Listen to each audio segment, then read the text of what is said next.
ഞാൻ എല്ലാം സ്പർശിച്ച് പോവുകയാണ്. കാരണം ഒരു മണിക്കൂർ കൊണ്ട് ഒന്ന് അവതരിപ്പിക്കണം എന്നുള്ളത് കൊണ്ട് സ്പർശിച്ച് പോവുകയാണ്. കാവ്യ ഹേതു എന്താണ്? കാവ്യം ഉണ്ടാവുന്നത് എവിടുന്ന്? അതായത് ഒന്നാമത്തെ ചോദ്യം, ജന്മസിദ്ധമാണോ അതോ ആർജിതമാണോ? കവിത്വം എന്ന് പറയുന്നത് ജന്മസിദ്ധമാണോ അതോ ആർജിക്കാവുന്നതാണോ?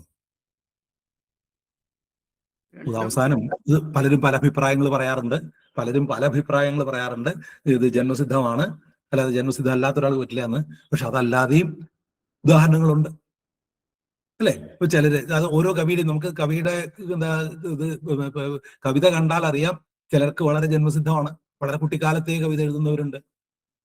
എന്നാൽ നേരെ തിരിച്ച് പാണ്ഡിത്യം കൊണ്ട് 1000 ശ്ലോകം പഠിച്ചാൽ അരക്കവി എന്ന പ്രയോഗവും നമുക്കുണ്ട്. അപ്പൊ ഇത് രണ്ടും അപ്പൊ അതുകൊണ്ട് തന്നെയാണ് നമ്മൾ അങ്ങനെ തന്നെയാണ് പറയാറ്.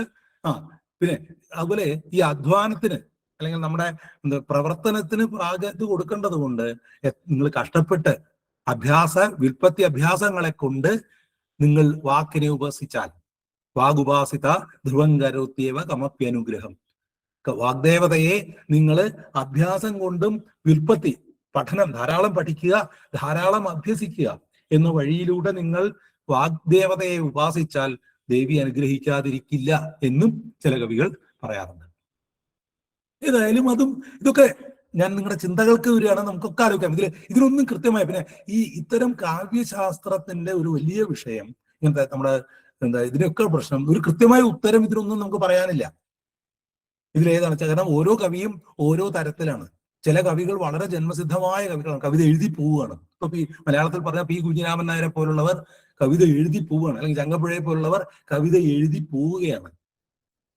എന്നാൽ വള്ളത്തോളിനെ പോലുള്ള ചിലര്, ഞാൻ പറയുന്ന കാര്യം, അദ്ദേഹം ഓരോ തവണയും ഒരു ഫസ്റ്റ് എഡീഷനിൽ ഇറക്കിയ കവിത മുഴുവൻ മാറ്റിയിട്ടാണ് ചിലപ്പോൾ സെക്കൻഡ് എഡീഷനിൽ ഇറക്കുക.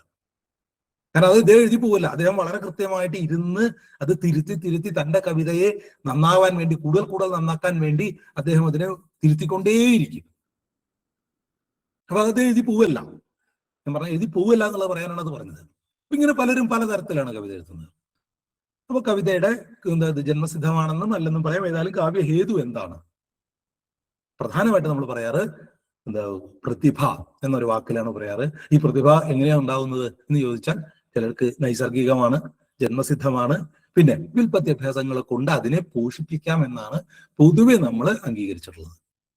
പ്രതിഭ എന്ന് പറയുന്നത് നൈസർഗികമാണ്, പക്ഷെ വ്യുൽപ്പത്തി ധാരാളം പഠിക്കുക, ധാരാളം അഭ്യസിക്കുക, ഇതുകൊണ്ട് നമ്മുടെ പ്രതിഭയെ പോഷിപ്പിക്കാമെന്നാണ് അവസാനം നമ്മൾ പറഞ്ഞ് സാധാരണ നിർത്താറ്. പക്ഷെ ഇതൊക്കെ ചിലരിൽ ഓരോരുത്തരിലും ഓരോന്ന്, ചിലർക്ക് ജന്മസിദ്ധമായ കഴിവാണ്, ചിലർക്ക് വ്യുൽപ്പത്തിയാണ്, നല്ല പാണ്ഡിത്യമാണ് ചിലരുടെ മുൻപിൽ നിൽക്കുക. നമുക്ക് കവിത വായിക്കുമ്പോൾ തന്നെ അറിയാം അദ്ദേഹത്തിന്റെ പാണ്ഡിത്യമാണ് നിൽക്കുക. നമ്മളെ വളരെ പ്രസിദ്ധമായ മലയാളത്തിലെ ചൊല്ല് തന്നെയല്ലേ, മേൽപ്പത്തൂരിന്റെ വിഭക്തിയേക്കാൾ പൂന്താനത്തിന്റെ ഭക്തിയാണ് എനിക്ക് ഇഷ്ടം എന്ന് ഭഗവാൻ പറഞ്ഞു എന്ന് പറയുന്ന ഒരു സങ്കല്പം തന്നെ ഉണ്ടല്ലോ. കാരണം മേൽപ്പത്തൂരിന്റെ കവിതയിൽ പലപ്പോഴും ആ പാണ്ഡിത്യമാണ് മുമ്പിൽ നിൽക്കുന്നത്. പണ്ഡിത ശ്രീഹർഷന്റെ നമ്മുടെ പ്രധാന കാവ്യങ്ങളിൽ ചിലതിനൊക്കെ പാണ്ഡിത്യമാണ് അതിന് മുമ്പിൽ നിൽക്കുന്നത്, ഇന്ന് ചിലതിൽ അതല്ല, നൈസർഗികമായി വളരെ ഇതായിട്ടുള്ളതാണ്. ഇതൊക്കെ ഞമ്മല്ലേ ഓരോ കവിതയിലും വേരിയിങ് ആണ്. മൂന്നാമത്തെ വിഷയം കാവ്യ ലക്ഷണം. നിങ്ങൾ എങ്ങനെ കവിതയെ, എന്തെന്താ ലക്ഷണം? ഇവിടെ ചോദ്യം, ഈ കവിത എന്ന് പറയുന്നത് ശബ്ദമാണോ അർത്ഥമാണോ? അതായത് കവിത എന്ന് പറയുന്നത് അതിന്റെ കാവ്യം എന്ന് പറയുന്നത് അതിന്റെ വരികളാണോ അതോ അതിൽ നിന്ന് നമുക്ക് കിട്ടുന്ന ആശയമാണോ? ശബ്ദമാണോ അർത്ഥമാണോ എന്ന് നമ്മൾ ചോദിക്കും. അവിടെ എന്താണ് ഉത്തരം? പലരും ചിലരൊക്കെ പറയും ശബ്ദാർത്ഥവും സഹിതവും കാവ്യം, ശബ്ദാർത്ഥവും സഹിതവും എന്നാണ് പൊതുവെ നമ്മളെ പറയാ. ശബ്ദാർത്ഥങ്ങൾ കൂടിയതാണ്. പക്ഷെ എന്നാൽ പല കവികളും പല കാവ്യശാസ്ത്രജ്ഞന്മാരും പറഞ്ഞിരിക്കുന്നത് രമണീയാർത്ഥ പ്രതിപാദക ശബ്ദ കാവ്യം, രമണീയമായ അർത്ഥത്തെ പറയുന്ന ശബ്ദമാണ് കാവ്യം. അതായത് കവിത എന്ന് പറയുന്ന കാവ്യം എന്ന് പറയുന്നത് ആ വരി തന്നെയാണ്. പക്ഷേ വരിയാണ് കവിത, അർത്ഥമല്ല. അർത്ഥം കൊണ്ട് മാത്രം കവിതയാവില്ല. അപ്പൊ വരിയാണ് പ്രധാനം, പക്ഷെ അത് രമണീയാർത്ഥ പ്രതിപാദകമാവണം. രമണീയമായ അർത്ഥത്തെ പറയുന്ന വാക്കുകളാണ്. ഇത് പലരും ശബ്ദാർത്ഥവും സഹിതവും കാവ്യം എന്ന് പറയുന്നുണ്ട്. പിന്നെ ശബ്ദാർത്ഥവും സഹിതവും എന്താ അങ്ങനെ അതിന് വിശേഷങ്ങൾ കൂട്ടി കൂട്ടി പറഞ്ഞ ആൾക്കാരുണ്ട്. ഇങ്ങനെ നമുക്ക് തന്നെ ആലോചിച്ചോളൂ.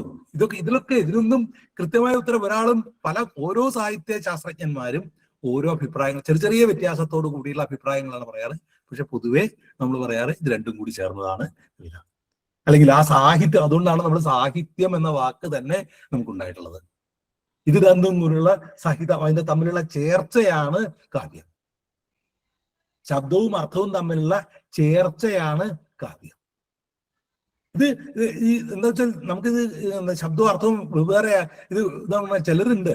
ഇപ്പൊ അലങ്കാരങ്ങൾ നമ്മൾ എടുത്താൽ, ഇപ്പോ ഈ ശബ്ദങ്ങളെ പോഷിപ്പിക്കുന്ന തരം കവിതകളുണ്ട്. കേൾക്കാനുള്ള സുഖം അല്ലെ? നമ്മളിപ്പോ നാരായണീയത്തിൽ ഉദാഹരണം പറഞ്ഞാൽ, ഈ നരസിംഹാവതാരം കേമമാവുന്നത് എന്തുകൊണ്ടാ? അതിന്റെ ശബ്ദ ഗുണം കൊണ്ടുകൂടിയാ. സ്തംഭേ ഘട്ടയതോ ഹിരണ്യകശിപോ എന്നാ കേൾക്കാനുള്ള ഒരു ഓജസ് ഉണ്ടല്ലോ, അതാണ് അവിടെ. എന്നാൽ കുചേലനാമ അവിടെ ഇദ്ദേഹം ആ ശബ്ദത്തിന് വളരെ പ്രാധാന്യം കൊടുത്തുള്ള ആളാണ്. ഈ മേൽപ്പത്തൂര് അല്ലെ? കുചേലവൃത്തം പറയുമ്പോൾ വളരെ ലളിതമായ ഭാഷ ഉപയോഗിക്കുമ്പോൾ, നരസിംഹാവതാരം ഉപയോഗിക്കുമ്പോൾ, അതേപോലെ അല്ലെങ്കിൽ കാളിയമർദ്ദനം ഉപയോഗിക്കുമ്പോൾ, കാളിയമർദ്ദനം വർണ്ണിക്കുമ്പോൾ അതിൻ്റെതായ ഒരു കേൾക്കാനുള്ള വ്യത്യാസം തന്നെ അതിലുണ്ടാക്കുന്നു. അതും സാഹിത്യത്തിന്റെ ഒരു ഭാഗമാണ്. അതും സാഹിത്യത്തിന്റെ ഒരു ഭാഗമാണ്. കാളിദാസൻ നേരെ തിരിച്ച് നമ്മളിപ്പോ ഏറ്റവും പറയുന്ന വിശ്വവിജയിയായ കാളിദാസൻ ഏറ്റവും ലളിതമായ വൃത്തങ്ങളെ ഉപയോഗിച്ചിട്ടുള്ളൂ. വളരെ ലളിതമായ ഭാഷയെ അദ്ദേഹം ഉപയോഗിച്ചിട്ടുള്ളൂ. അദ്ദേഹം ശബ്ദത്തിന്റെ ഭംഗി എന്ന് പറയുന്നതിനെ കുറിച്ച് അദ്ദേഹം ചിന്തിക്കുന്നേയില്ല. അദ്ദേഹം അർത്ഥഭംഗി മാത്രമാണ് കാളിദാസന്റെ കൃതിയുടെ പ്രാധാന്യം. ഇല്ല എന്നല്ല ഞാൻ പറയുന്നത് കേട്ടോ. അർത്ഥഭംഗിക്കാണ് അദ്ദേഹം പ്രാധാന്യം കൊടുക്കുന്നത്. ഇന്നും അതല്ലാത്തതുണ്ട്. അതുപോലെ നമ്മുടെ ശ്ലോകങ്ങളൊക്കെ ചെല്ലുമ്പോൾ നമുക്ക് പലപ്പോഴും ആ ശബ്ദഗുണമാണ്. പ്രത്യേകിച്ച് അക്ഷരശ്ലോകക്കാർക്കൊക്കെ ഈ ശബ്ദഗുണത്തിന് പ്രാധാന്യമുള്ള, ശബ്ദത്തെ പോഷിപ്പിക്കുന്ന തരം കൃതികളാണ്, അല്ലെങ്കിൽ ശബ്ദം എന്ന ഭാഗത്തിന് പ്രാധാന്യം കൊടുക്കുന്നതിനാണ് ഒരു പ്രാധാന്യം കിട്ടുക. ഇപ്പൊ ശബ്ദവും അർത്ഥവും ഒരുപോലെ പ്രധാനമാണ്. കവിത ഈ കേൾക്കാനുള്ള സുഖം കൂടി ഉണ്ടല്ലോ. അതുപോലെ ഇപ്പൊ ചങ്ങമ്പുഴയുടെ, ഇപ്പൊ മലയാള സാഹിത്യത്തിലെ ചങ്ങമ്പുഴ പൊന്തി നിൽക്കുന്നത് എന്തുകൊണ്ടാ? അതിന്റെ അർത്ഥത്തിലേക്ക് പലപ്പോഴും കടന്നാൽ നമുക്ക് എന്താണെന്നറിയില്ല. തെച്ചി പൂങ്കുല പോലെ മഞ്ചിമ പുലരും പുലർകാലെ വന്നു ലളിതേ നീയൻ മുന്നിൽ അല്ലെ? അതാ കേൾക്കാനുള്ള സുഖമാണ്. കേൾക്കാനുള്ള അർത്ഥമില്ലെന്നല്ല, എന്തൊക്കെയോ ഒരു അർത്ഥം കിട്ടുന്നുണ്ട്. പക്ഷെ ആ അർത്ഥത്തിന്റെ അർത്ഥത്തിന്റെ ആണോ ഭംഗി ചോദിച്ചാൽ അതിനേക്കാൾ പദങ്ങൾ കടന്നങ്ങനെ കളിക്കുകയാണ് അദ്ദേഹത്തിന്റെ കവിതയിൽ. ഇപ്പോ ചങ്ങമ്പുഴയുടെ കവിതയുടെ പ്രത്യേകത ശബ്ദം കേൾക്കാനുള്ള സുഖമാണ്. അതിന്റെ അർത്ഥഗാംഭീര്യമല്ല, അർത്ഥത്തിന്റെ ഗാംഭീര്യമല്ല. എന്നാൽ നേരെ തിരിച്ച് ഞാൻ തൊട്ടു മുമ്പ് ചൊല്ലിയ കണ്ണുനീർത്തുള്ളിയില് അല്ലെ, അതിൽ പ്രത്യേകിച്ച് കേൾക്കാനുള്ള ഭംഗിയൊന്നുമില്ല. വളരെ ലളിതമായ, ആർക്കും പെട്ടെന്ന് കേട്ടാൽ മനസ്സിലാവുന്ന ഭാഷയിലാണ് അദ്ദേഹം എഴുതിയത്. ഉരുക്കിടുന്നു മിഴിനീരിലിട്ടു മുക്കുന്നു നിത്യം, ഗദ്യഭാഷ എന്ന് നമുക്ക് പറയാം അല്ലെ. നിത്യം ഭുവനൈക ശില്പി മനുഷ്യഹൃത്താം കനകത്തെ ഏതോ പണിത്തരത്തിന് ഉപയുക്തമാക്കാൻ. ഇതിലറിയാത്തതോ കേട്ടാൽ മനസ്സിലാവാത്തതോ ആയ ഒരു വാക്കുമില്ല. അതിന്റെ അർത്ഥഗാംഭീര്യ, അർത്ഥം കൊണ്ടാണ് ആ ഭാവത്തെ ഉൾക്കൊള്ളാനുള്ള അതിന്റെ കഴിവാണ് കവിതയെ, ആ ശ്ലോകത്തെ പ്രധാനമാക്കുന്നത്. ഓരോ ശ്ലോകത്തിനും ഓരോന്നാണ്. അതായത് പറയുന്നത് ഇതില് ഒന്ന് ശരി ഒന്ന് തെറ്റെന്നൊന്നും പറയാൻ പറ്റില്ല. പക്ഷെ ഇതൊക്കെ ശ്ലോകങ്ങളുടെ, കവിതയുടെ ഭാവമാണ് ഇതെല്ലാം. ഓക്കെ. ഇനി അപ്പൊ അടുത്തൊരു ഇത് വേണം, കാവ്യലക്ഷണം. ഇനി അതേപോലെ കാവ്യ വിഭജനം. എത്ര തരം കവിതകളുണ്ട്? അതിനെ നമുക്ക് പലതരത്തിൽ വിഭജിക്കാം. ഒന്ന് ഭാഷയെ അടിസ്ഥാനമാക്കിയിട്ട്, അതായത് അന്നൊക്കെ ഒരു കാലത്ത് സംസ്കൃത ഭാഷയുടെ ഇത് വരുന്ന സമയത്ത് ഈ പ്രാകൃത ഭാഷകള്, പാലി, പിന്നെ ഗൗഡി, അങ്ങനെ കുറെ അർത്ഥമാഗതി എന്നൊക്കെ പറയുന്ന മാഗധി, അർത്ഥമാഗതി എന്നൊക്കെ പറയുന്ന പല ഭാഷകൾ ഉണ്ടായിരുന്ന, പ്രാദേശിക ഭാഷ വ്യത്യാസങ്ങളുള്ള ഒരുപാട് ഭാഷകൾ, പാലി പോലെയുള്ള ഭാഷകൾ ഉണ്ടായിരുന്നു. അപ്പൊ അങ്ങനെ ഭാഷയുടെ അടിസ്ഥാനത്തിൽ നമുക്ക് വേണമെങ്കിൽ സാഹിത്യത്തെ തിരിക്കാം. ഇന്നിപ്പോ ലോകത്തുള്ള ഭാഷകളെ മുഴുവൻ കൃതികളെയൊക്കെ നമുക്ക് വേണമെങ്കിൽ ഭാഷയുടെ അടിസ്ഥാനത്തിൽ തിരിക്കാം. പിന്നെ ഏറ്റവും പ്രധാനമായ രണ്ട് വിഭജനം എന്ന് പറയുന്നത്, ഒന്ന് ശ്രാവ്യം, ദൃശ്യം, ശ്രവ്യം എന്നുള്ളൊരു വിഭജനമാണ്. എന്താണ്? ഇപ്പൊ നാടകം, കഥകളി, ഇവരൊക്കെ നമുക്ക് സാഹിത്യ രൂപമായിട്ട് തന്നെ കണക്കാക്കുന്നത്. ഇതെല്ലാം എന്താണ്? കണ്ട് ആസ്വദിക്കാനാണ്. അത് ആ ദൃശ്യത്തിന്റെ ഭാവം കൂടി വരും. ചിലടത്ത് ശ്രവ്യത്തിന്റെ ഭാവമാണ് നാടകം പോലുള്ള. എന്നാൽ ചിലത് ഇപ്പൊ സിനിമ അല്ലെ, അതൊക്കെ ദൃശ്യകാവ്യങ്ങളാണ്. എന്നാൽ നേരെ തിരിച്ച് ഒരു കവിത അല്ലെങ്കിൽ ഒരു ലേഖനം അല്ലെങ്കിൽ കവിത, ഒരു നോവൽ അല്ലെങ്കിൽ ഒരു ചെറുകഥ എന്ന് പറയുന്നത് കൃത്യമായിട്ട് വായിച്ചറിയാൻ മാത്രം പറ്റുന്നതാണ്. ദൃശ്യം, ശ്രവ്യം, അവർക്ക് ഓട്ടം തുള്ളല്, പഴയ ഇതുകൾ പറഞ്ഞാൽ കൂടിയാട്ടം, കൂത്ത്, ഇതൊക്കെ ദൃശ്യത്തിനും. പക്ഷെ കൂത്തിൽ വരുമ്പോ ദൃശ്യത്തിന് പ്രാധാന്യം എത്ര ഉണ്ടെന്ന് ചോദിച്ചാൽ അറിയില്ല. അത് ശ്രവ്യമാണ് അധികം, ശ്രവ്യാംശമാണ് അതിന് കൂടുതൽ. എന്നാൽ കഥകളിൽ നേരെ തിരിച്ച് ദൃശ്യാംശമാണ് കൂടുതൽ. ഇങ്ങനെ കൂടിയും കുറഞ്ഞും, ഇത് കൂടിയും കുറഞ്ഞും ഇതൊക്കെ ഇരിക്കും. അപ്പൊ ദൃശ്യം, ശ്രവ്യം എന്ന് രണ്ടായി തിരിക്കാം. പിന്നെ നമുക്ക് ഈ മറ്റ് ഇതുകളായിട്ട് അല്ലെ, മഹാകാവ്യം, ഒറ്റ ശ്ലോകങ്ങള്, മഹാകാവ്യങ്ങള്, അത് ഗദ്യം, പദ്യം. വേറൊരു വലിയ വിഭജനമാണ് ഗദ്യം, പദ്യം. എന്താണ്? ചതുഷ്പതിയാണെങ്കിൽ ഗദ്യം, അതായത് 4 കാലുള്ളത്. സംസ്കൃതത്തിൽ പറയുമ്പോൾ 4 കാലുള്ളതെന്നാണ്.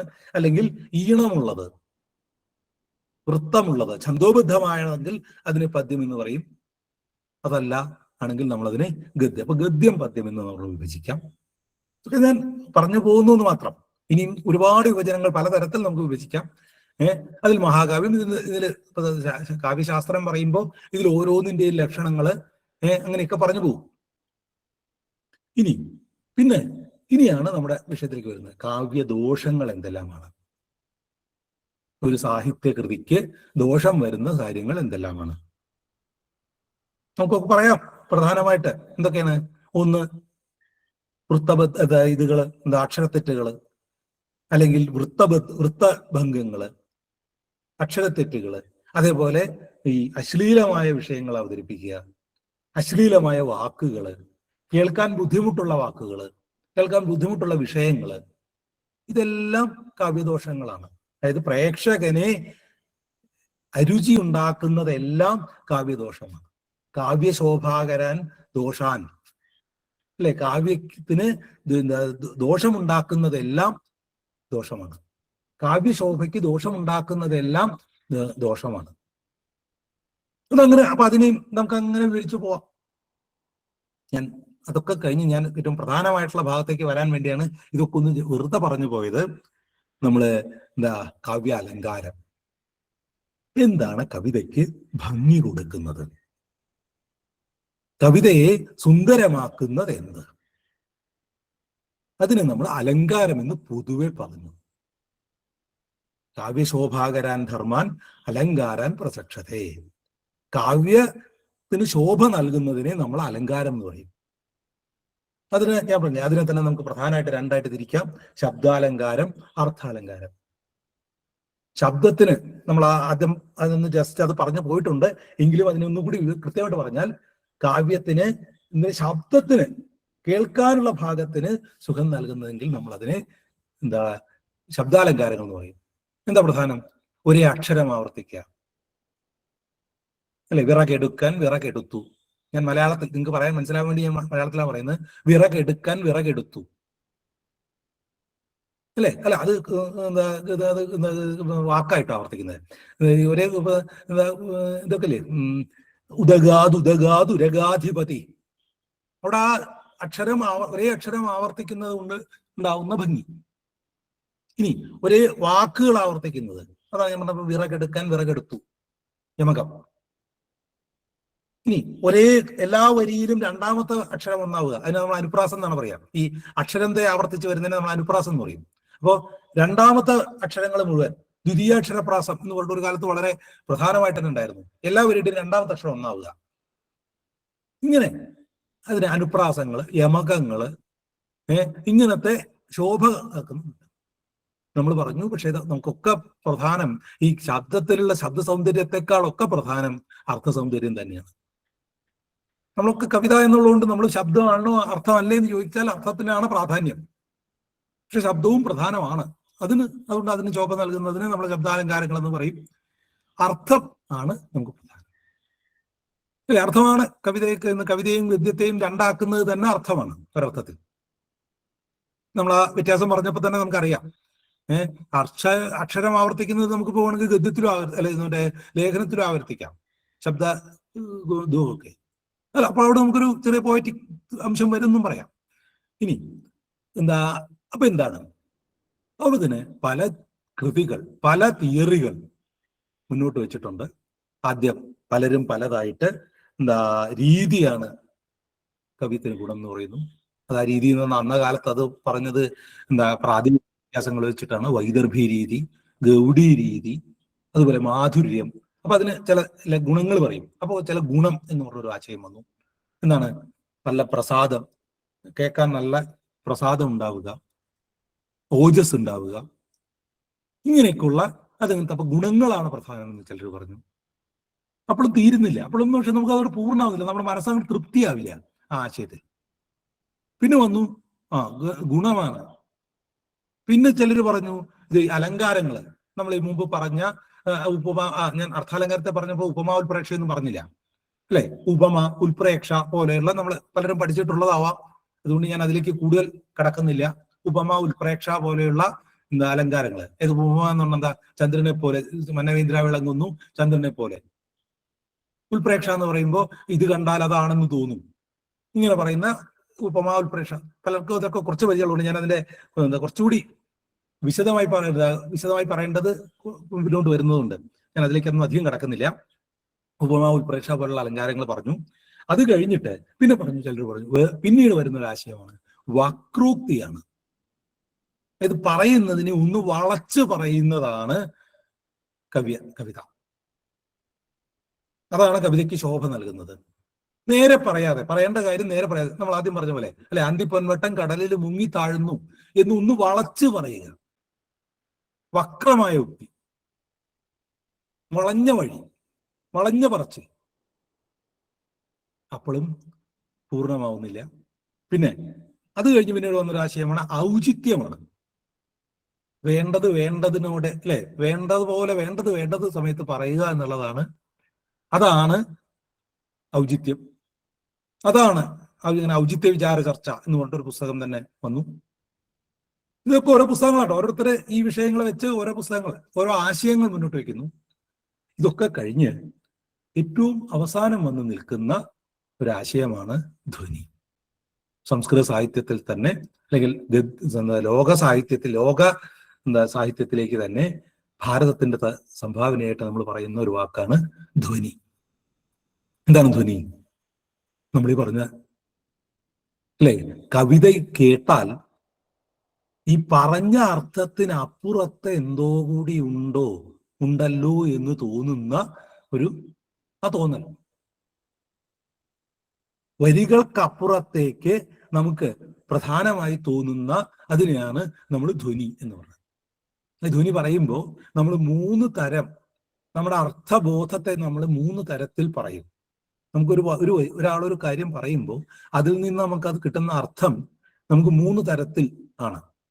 ഒന്ന് അപിധ, നേരിട്ടുള്ള വാക്കിന്റെ അർത്ഥം, പദാർത്ഥം. 2 ലക്ഷണം, അതിന്റെ സന്ദർഭവുമായി ചേർന്നുകൊണ്ട് അർത്ഥം. 3ാമത്തെയാണ് വ്യഞ്ജന. ഇതിന് പ്രത്യേകിച്ചൊന്നുമില്ല. ഞാനത് പറഞ്ഞ് കുറച്ചുകൂടി കൃത്യമാകുമ്പോൾ വ്യക്തമാവും. അഭിധ എന്ന് പറഞ്ഞാൽ കൃത്യമായിട്ട് ഇപ്പൊ ഗംഗായാം ഘോഷ സംസ്കൃതത്തിൽ ഇപ്പോൾ ഉപയോഗിക്കുന്നതാണ്. ഗംഗയിൽ ഒരു കുടിൽ. ഗംഗായാം ഘോഷ എന്ന വാക്കിനർത്ഥം ഗംഗയിൽ ഒരു കുടിൽ. ഗംഗയിലാണോ കുടില്? അല്ല, ഗംഗാ തീരത്താണ് കുടിൽ. പിന്നെ എന്തിനാ ഗംഗയിൽ കുടിൽ എന്ന് പറഞ്ഞത്? അപ്പൊ പറയും അത് ഗംഗാ തീരം. ഗംഗ എന്ന് പറഞ്ഞതുകൊണ്ട് ഗംഗാ തീരം എന്നാണ് ഉദ്ദേശിച്ചത്. അപ്പൊ അത് ലാക്ഷണികമാണ്. അപ്പോഴും നിൽക്കില്ല. ശരി, അത് ഗംഗാ തീരത്ത് കുടിലെന്ന് പറഞ്ഞാൽ പോരെ, എന്തിനാ ഗംഗയിൽ എന്ന് പറഞ്ഞത്? അപ്പോഴാണ് ശൈത്യം, പാവനത്വം, ഗംഗയിലാണ് അയാൾ കാശിയിലാണ് എന്ന് പറയുമ്പോൾ ഉണ്ടാകുന്ന കാശിയുടെ പുണ്യം, കാശിയുടെ മഹത്വം ഒക്കെ അറിയാതെ ഇയാളിലേക്ക് അങ്ങ് വരുന്നു. അപ്പൊ അവിടെ അതാണ്. അതങ്ങനെ പറഞ്ഞോ? ഇല്ല. പിന്നെ എങ്ങനെയാ അത് കിട്ടിയത്? അതങ്ങനെ കിട്ടും. നമുക്ക് അതാണ് അതിന് കിട്ടുന്നത്. ഇതുപോലെയാണ് നമ്മളെ ഇതൊക്കെ. അതാണ് ഞാൻ ആ തുല്യ ശ്ലോകം അല്ലെ? കൊടുങ്കാറ്റ് പോലും കിടാൻ കൂട്ടാക്കത്ത് നെയ്വിളക്ക് കിട്ടു. അത് കഴിഞ്ഞിട്ട് അച്ഛന്റെ മരണവും പറഞ്ഞപ്പോ ഇത് തമ്മിൽ എങ്ങനെയാണ് നിങ്ങൾ ബന്ധിപ്പിച്ചെന്ന് ചോദിച്ചാൽ അത് ബന്ധിപ്പിച്ചു. അതങ്ങനെ. അപ്പൊ അച്ഛന്റെ ജീവിതം അത്ര തീക്ഷ്ണമായിരുന്നു. ഇത് കേട്ടിട്ട് ഒരാൾ ചോദിക്കാണ്, അപ്പൊ അച്ഛന്റെ ജീവിതം അത്ര അത് ഈ ശ്ലോകത്തിൽ അങ്ങനെയൊന്നും പറഞ്ഞില്ലല്ലോ. ശ്ലോകത്തിൽ അച്ഛന്റെ മരണം, അച്ഛൻ വളരെ അനായാസമായി മരിച്ചു എന്ന് മാത്രമല്ലേ പറഞ്ഞുള്ളൂ. പിന്നെ ഇങ്ങനെ നിങ്ങൾക്ക് അർത്ഥം കിട്ടിയത്? അതാണ് വ്യഞ്ജന. സാന്ദർഭികമായിട്ട് നമ്മുടെ മനസ്സിലേക്ക് പല ചിന്തകൾ, അത് ഈ അപ്പൊ അവിടെയാണ് നമുക്ക് പറയുന്നത് ഈ കവിത്വം എന്ന് പറയുന്നത് രണ്ടു തരമുണ്ട്. ഒന്ന് കാരയത്രി പ്രതിഭ. ഇപ്പൊ നമ്മൾ ആ പ്രതിഭ എന്ന് പറയില്ലേ, കവിത എഴുതാനുള്ള കഴിവ്, കവിത എവിടുന്നാ ഉണ്ടാവുന്നതെന്ന് ചോദിക്കുന്നതിന് നമ്മൾ ഇവിടെ പറയും രണ്ടു ഉത്തരം പറയും. ഒന്ന് കാരയത്രി പ്രതിഭയുണ്ട്, ഒന്ന് ഭാവയത്രി. കവിത എഴുതാനുള്ള അതൊരു പ്രതിഭയാണ്. കവിത ആസ്വദിക്കാനുള്ള ഭാവകന്റെ കഴിവ് അത് വേറൊരു കവിതയാണ്, അതൊരു വേറൊരു കവിത്വമാണ്. അപ്പോ നമുക്ക് കവിത അല്ലാതെ ചിലർക്കുണ്ട്, ചിലർക്ക് നോക്കിട്ടോ അതിനെന്താ ഈ ശ്ലോകത്തിൽ നിന്ന് ഒന്നും തലയിൽ കയറില്ല. എന്നാൽ ചിലരുടെ മനസ്സിലേക്ക് ഒരുപാട് ചിന്തകൾ ഇതുമായിട്ട് ബന്ധപ്പെട്ട നമ്മുടെ അനുഭവ മണ്ഡലങ്ങൾ എത്ര വലുതാവുന്നു, ഇത്തരം ഭാവനകൾ നമ്മുടെ മനസ്സിലേക്ക് കൂടുതൽ കൂടുതൽ വരും. നമുക്കത് കൂടുതൽ രസിക്കും. ലോകപരിചയം, അറിവ് കൂടിയവർക്ക് ഇത്തരം കഴിവ്, അറിവെന്നല്ല പറയുന്നത്, ഈ പരിചയങ്ങൾ കൂടിയവർക്ക് ഇത്തരം വ്യാപാരം. അപ്പൊ കാരയത്രി പ്രതിഭ, ഭാവയത്രി പ്രതിഭ എന്ന് രണ്ടു തരം പ്രതിഭയുണ്ടെന്ന് തന്നെ ഇവിടെ പറഞ്ഞിട്ടുണ്ട്. അപ്പൊ അത് ഗംഭീരമായിട്ട് ആ ധ്വനി എന്ന് പറയുന്ന ഒരു സിദ്ധാന്തത്തെ കുറിച്ച് അദ്ദേഹം വളരെ വിശദമായിട്ട് അങ്ങ് പറഞ്ഞു. അത് രണ്ടു തരമുണ്ട്. ഈ പ്രത്യക്ഷാർത്ഥത്തെ അല്ലെങ്കിൽ പദാർത്ഥത്തെ, ആദ്യം പദാർത്ഥം ഉണ്ടാവും, അത് കഴിഞ്ഞ് അതിൽ നിന്ന് പിന്നെ നമുക്ക് വ്യഞ്ജന ഉണ്ടാവും. ചില കവിതയിൽ അതിന് പകരം ഇതിനെ അപ്പാടെ അങ്ങ് തള്ളിക്കളഞ്ഞ് വേറൊരർത്ഥത്തിലേക്ക് നമ്മുടെ മനസ്സ് പോകുന്നു. അപ്പൊ ഇവിടെ ഇപ്പൊ നമ്മൾ ഈ ഇപ്പൊ ഞാൻ ആദ്യം ശ്ലോകത്തിൽ ആ നെയ്വിളക്ക് കെട്ടതിന് ആ വരിക്ക് വല്ല പ്രാധാന്യമുണ്ടോ? അവിടെ നെയ്വിളക്ക് കെട്ടു. ഇപ്പൊ നമ്മൾ എന്താണ് വാർത്ത എന്ന ഭാവം എടുത്താൽ ഒരു നെയ്വിളക്ക് കെട്ടു. ഈ കവിത കൊണ്ട് ആ നെയ്വിളക്ക് കെട്ടതിനെ പറ്റി പറയാൻ കവി ഉദ്ദേശിച്ചിട്ടുണ്ടോ? ഒരു നെയ്വിളക്ക് കെട്ടതിനെ പറ്റി പറയാൻ അദ്ദേഹം ഉദ്ദേശിച്ചിട്ടുണ്ടോ? ഇല്ല എന്നുള്ളതാണ് ഉത്തരം. അച്ഛന്റെ മരണത്തിന്റെ, അച്ഛന്റെ ജീവിതത്തിന്റെ ഒരു ചിത്രം കിട്ടാൻ വേണ്ടിയാണ് അവിടെ ആ നെയ്വിളക്ക് കെട്ട കഥ പറഞ്ഞത്. അപ്പോ അവിടെ അഭിധാർത്ഥം, അതിന്റെ ആ പദാർത്ഥം അപ്പാടെ അങ്ങ് തള്ളിക്കളഞ്ഞു നമ്മൾ അവിടെ. എന്നാൽ ചിലതല്ല. അപ്പൊ നമ്മുടെ ഇതില് അങ്ങനെയല്ല. ഇപ്പൊ ഞാൻ കണ്ണുനീർത്തുള്ളിലെ വരി പറയുമ്പോ അവിടെയും ചില കൃത്യമായിട്ട് പറഞ്ഞില്ല. കാരണം മനുഷ്യഹൃത്താം കനകത്തെ എന്നാണ് ഉപയോഗിച്ചത്. അപ്പൊ പദാർത്ഥത്തെ നമ്മൾ തള്ളിക്കളയുന്നില്ല. അതിൽ നിന്ന് നമുക്ക് ഇദ്ദേഹത്തിന്റെ ദുഃഖഭാവങ്ങളൊക്കെ നമ്മുടെ മനസ്സിലേക്ക് വരികയാണ് ചെയ്യുന്നത്. അപ്പൊ ഇതാണ് ലക്ഷണം, ഇതാണ് വ്യഞ്ജനം. ഇത് വലിയൊരു ലോകമാണ്. ഇതിനെക്കുറിച്ച് അങ്ങനെ ധ്വനിയെപ്പറ്റി പറഞ്ഞാൽ തീരില്ല. നമുക്ക് ഓരോ ശ്ലോകങ്ങൾ എടുത്തിട്ട് അതിൽ ഇത് ഏത് തരം ധ്വനിയാണ്, എങ്ങനെയാണ് അവിടെ ധ്വനി പ്രവർത്തിച്ചത്, ഇങ്ങനെയൊക്കെ നമ്മൾ ഓരോ ശ്ലോകങ്ങൾ എടുത്ത് പല ശ്ലോകങ്ങൾ എടുത്ത് നമുക്ക് വർണ്ണിക്കാം. ഇനി നമ്മൾ സമയം അതിക്രമിച്ചതുകൊണ്ട് ഞാൻ അടുത്തൊരു ഒരു ഇത് കൂടി പറയാതിരിക്കാൻ പറ്റാത്തത് കൊണ്ട് ഞാൻ അതിലേക്ക് കടക്കുന്നു. രസം. ഇത് ഞാൻ പറഞ്ഞു, നമ്മുടെ സാഹിത്യ ചർച്ച ആരംഭിക്കുന്നത് നാട്യശാസ്ത്രത്തിലാണെന്ന്. ഈ നാട്യശാസ്ത്രത്തിൽ ആണ് ഈ രസം എന്ന സങ്കല്പം അദ്ദേഹം മുന്നോട്ട് വയ്ക്കുന്നത്. അദ്ദേഹത്തിന്റെ ഒരു രസസൂത്രമുണ്ട്. വിഭാവ അനുഭാവ വ്യഭിചാരി സംയോഗാത് രസനിഷ്പത്തി. വിഭാവ അനുഭാവ വ്യഭിചാരി സംയോഗാത് രസനിഷ്പത്തി. ഇദ്ദേഹം അതങ്ങനെ ഇങ്ങ് പറഞ്ഞു പോയി, നമ്മുടെ ഭരതമുനി. എന്താണ് വിഭാവങ്ങള്? രംഗത്ത് ഇപ്പൊ രാമൻ അല്ലെങ്കിൽ ദുഷ്യന്തൻ, ശകുന്തള, അവരുടെ ഇതാണ് വിഭാവങ്ങൾ. ഇനി അവരുടെ അനുഭാവങ്ങൾ, അവരുടെ ആ കഥാപാത്രമാണ് അവിടുത്തെ വിഭാവം. ഇനി നടൻ രംഗത്ത് വന്ന് ചെയ്യുന്ന ചെറിയ ചെറിയ പ്രവൃത്തികളാണ് ശൃംഗാരം. അല്ലെ ശൃംഗാരമാണെങ്കിൽ അദ്ദേഹത്തിന്റെ മുഖത്തുണ്ടാവുന്ന ഭാവമാറ്റങ്ങൾ, അല്ലെങ്കിൽ ശകുന്തളയെ കാണുമ്പോൾ അദ്ദേഹത്തിന്റെ മനസ്സിലും ചലനങ്ങളിലും ഉണ്ടാകുന്ന ചെറിയ ചെറിയ വ്യത്യാസങ്ങൾ, ഇതൊക്കെ നടൻ അവിടെ ചെയ്യുന്നുണ്ട്. ഇതാണ് അനുഭാവങ്ങൾ. അപ്പൊ വേഷഭൂഷകൾ അതെല്ലാം വിഭാവത്തിൽപ്പെടും. പിന്നെ അദ്ദേഹത്തിന്റെ ചെറിയ ചെറിയ പ്രവൃത്തികളാണ് അനുഭാവങ്ങൾ. പിന്നെ ഇതിലൂടെ കടന്നു പോകുന്ന ചെറിയ ചെറിയ വ്യഭിചാരി മാറിക്കൊണ്ടിരിക്കുന്ന ചെറിയ ഭാവങ്ങൾ. ചെറിയ തമാശ ഉണ്ടാവാം, കളിയാക്കുന്നു. അനസൂയയും പ്രിയമതയും ശകുന്തളയെ കളിയാക്കുന്നു. അപ്പൊ അവിടെ കുറച്ചൊരു ചെറിയ ഹാസ്യമാണ്. ഇങ്ങനെ മാറി മാറി വരുന്ന ചെറിയ ചെറിയ ഭാവങ്ങൾ. ഇതെല്ലാം കൂടി ചേർന്നിട്ടാണ് രസനിഷ്പത്തി ഉണ്ടാവുന്നത്. ഇങ്ങനെയാണ് എന്ന് അദ്ദേഹം അങ്ങ് പറഞ്ഞു നിർത്തി. ഇത് പിന്നീട് വലിയ ചർച്ചയ്ക്ക് രംഗമായ ഒരു വാചകമാണ്. ചോദിക്കാണ്, എന്താണ് ഈ രസനിഷ്പത്തി? രസനിഷ്പത്തി എന്നുള്ളതുകൊണ്ട് അദ്ദേഹം ഉദ്ദേശിച്ചത് എന്താണ്? അപ്പൊ ആദ്യം ഒരാൾ പറഞ്ഞു, അത് രസ ഉൽപ്പത്തിയാണ്. ഭട്ടലോല്ലടൻ എന്ന് പറയുന്ന ആള് പറഞ്ഞു, രസം ഉൽപ്പാദിപ്പിക്കപ്പെടുകയാണ്. അവിടെ ചോദ്യം വരുന്നത്, ഈ കഥാപാത്രത്തിലാണോ, നടനിലാണോ, അതോ അനുവാചകനിലാണോ രസം? കാണുന്ന വ്യക്തിയിലാണോ, നടനിലാണോ, അതോ കഥാപാത്രത്തിലാണോ? എവിടെ രസം? അപ്പൊ നമ്മൾ ശാകുന്തളം നാടകം കണ്ടാൽ, അല്ലെങ്കിൽ നളചരിതം കഥകളി കാണുമ്പോൾ നമ്മുടെ മനസ്സിൽ ശൃംഗാര രസം ഉണ്ടാകുന്നത് നമ്മുടെ മനസ്സിലാണോ ഉണ്ടാകുന്നത്? അതോ ഈ നടന്മാരിലാണോ? അതോ ദുഷ്യന്തൻ, ദമയന്തി എന്ന കഥാപാത്രങ്ങളിലാണോ? നളൻ, ദമയന്തി എന്ന കഥാപാത്രങ്ങളിലാണോ? ഇപ്പൊ രസോൽപ്പത്തി ഉണ്ടാകുന്നു, അത് നടനിലാണ് എന്നൊക്കെയാണ് ഭട്ടലോല്ലടൻ പറഞ്ഞു നിർത്തിയത്. ഉൽപ്പത്തിയാണ്, രസ ഉൽപ്പത്തി എന്ന് അദ്ദേഹം അതിനെ വ്യാഖ്യാനിച്ചു. പിന്നീട് വന്നവർ അതിനെ തിരുത്തി, ഉൽപ്പത്തിയൊന്നുമല്ല, കാരണം അവിടെ ഒന്നും ഉണ്ടാവുന്നില്ല, കൃത്യമായ ഒരു സാധനം ഉണ്ടാവുന്നൊന്നുമില്ല, ഒരു ഭൗതികമായ ഒരു ഉൽപാദനം അവിടെ നടക്കുന്നില്ല. അപ്പൊ അടുത്ത ആളതിനെ തിരുത്തി, നിഷ്പത്തി എന്ന് പറഞ്ഞാൽ അതല്ല, അനുമിതിയാണ്, അനുമാനമാണ്. നളന് ദമയന്തിയോട് തിരിച്ച് അവർ തമ്മിൽ അനുരാഗബദ്ധരാണെന്ന് അനുമാനിക്കുന്നു.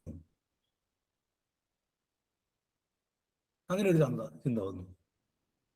അത് കഴിഞ്ഞ് അതിനെ വീണ്ടും തിരുത്തി, അപ്പോൾ അനുമാനമാവുമ്പോഴും ആയിക്കോട്ടെ, നമുക്കെന്താ, ഈ കാണുന്നവരിൽ അതൊരു രസമുണ്ടാവുന്നില്ല. അവർ തമ്മിൽ നമ്മൾ അനുമാനിച്ചു. അങ്ങനെ നമ്മൾ എന്തൊക്കെ അനുമാനിക്കുന്നു, അവിടെയൊക്കെ നമുക്ക് രസം ഉണ്ടാവുന്നുണ്ടാവും. അപ്പോ അല്ലെങ്കിൽ ശൃംഗാരം, അവർ തമ്മിൽ ശൃംഗാരം ഉണ്ടെന്ന് അറിഞ്ഞാൽ നമുക്ക് ആ ഒരു രസം ഉണ്ടാവുമോ? അപ്പോ ഇത് രണ്ടും കഥാപാത്രത്തിലും നടനിലുമാണ് ഈ നിഷ്പത്തി എന്ന സങ്കല്പത്തിലാണ് ഈ ആദ്യത്തെ രണ്ട് തിയറികളും, ഉൽപ്പത്തിവാദവും അനുമതിവാദവും വന്നത്. ഉണ്ടാകുന്നത് അവിടെയാണ്. നമ്മൾ അനുമാനിക്കുക മാത്രമേ ചെയ്യുന്നുള്ളൂ. അപ്പൊ അനുമാനിക്കുന്നതുകൊണ്ട് നമുക്ക് രസം ഉണ്ടാവില്ല. അപ്പോഴാണ് മൂന്നാമത്തെ ഒരു തിയറി വരുന്നത്, ഭട്ടനായകന്റെ സാധാരണീകരണം എന്നൊരു തത്വം അദ്ദേഹം അവിടെ അവതരിപ്പിച്ചു. അതായത് ഇവര് തമ്മിലുള്ള ശൃംഗാരത്തെ ഒരു യൂണിവേഴ്സലൈസ് ചെയ്യുന്നു, നമ്മളങ്ങ് സാധാരണീകരിക്കുന്നു, ലോകത്തിന്റെ അപ്പൊ ഏത് രസവും. അതുകൊണ്ടാണ് ഈ സാധാരണീകരണം വരുമ്പോൾ ഈ ശൃംഗരസവും ഭാവവും തമ്മിൽ വ്യത്യാസം വരുന്നു. അതായത് ശോകമാണ്, ദുഃഖവും ശോകവും രണ്ടാണ്. ദുഃഖം എന്ന് പറയുന്നത് കൃത്യമായ ഒരു വികാരമാണ്. എന്നാൽ ഒരു ദുഃഖ കഥ കാണുമ്പോൾ നമ്മുടെ മനസ്സിലുണ്ടാകുന്നത് ശോകമാണ്, ഒരു യൂണിവേഴ്സൽ ദുഃഖമാണ്. അതേപോലെ തന്നെ കാമം അല്ലെങ്കിൽ പ്രേമം എന്ന് പറയുന്നത് ഒരു വ്യക്തി അനുഭവമാണെങ്കിൽ, ശൃംഗാരം എന്ന് പറയുമ്പോൾ അത് യൂണിവേഴ്സലാണ്, സാധാരണീകൃതമാണ്, സാധാരണീകരിക്കപ്പെടുകയാണ്. അപ്പോ അവിടെ ജനറൽ ആവുന്നു. ഞാൻ പറഞ്ഞു നിർത്തുകയാണ്, അവസാനിപ്പിക്കുകയാണ്. ഇനി ഇതുകൂടി കഴിഞ്ഞ് അതിനും കുറെ കുറ്റങ്ങൾ പറഞ്ഞുകൊണ്ട് നമ്മുടെ അഭിനവഗുപ്തൻ അഭിവ്യക്തിയാണ്, പ്രേക്ഷകനിൽ തന്നെയാണ്. ഈ രസം എന്ന് പറയുന്നത് പ്രേക്ഷകനിലാണ്.